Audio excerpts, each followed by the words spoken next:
For-profit colleges. You've probably seen the commercials. Hey, ladies, get up. Why can't you get an education for yourself? I chose Logitech because it's short and you're in and out. You want to get to the next level? Everest can get you there.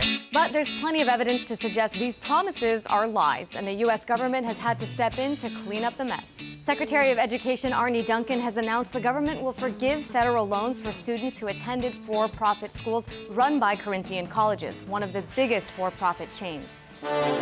Corinthian Colleges shut down all their campuses for good in April and declared bankruptcy after the government stopped giving them federal loans, which made up nearly 90% of their revenue.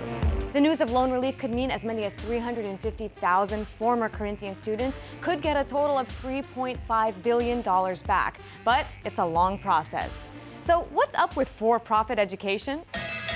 The schools are run by private businesses worried about their bottom lines. Many are even publicly traded.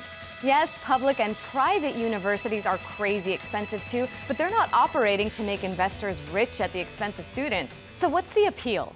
Well, for-profits say they offer quick degrees and more focused concentrations, but they often prey on people with few alternatives. The government's investigations of the Corinthian schools found that Wyotek, Everest, and Heald colleges overcharged and deceived students. Mackenzie Vasquez attended an Everest school and says as a naive 20-year-old who knew little about the education system, the school tricked her.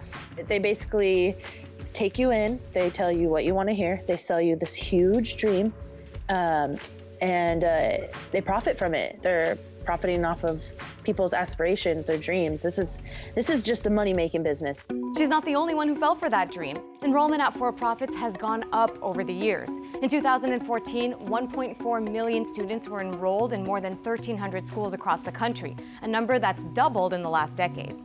Even though that's just about 13% of all students nationwide, for-profit college students account for 31% of loan borrowers and half of loan defaulters. And that's just one way students are being taken for a ride.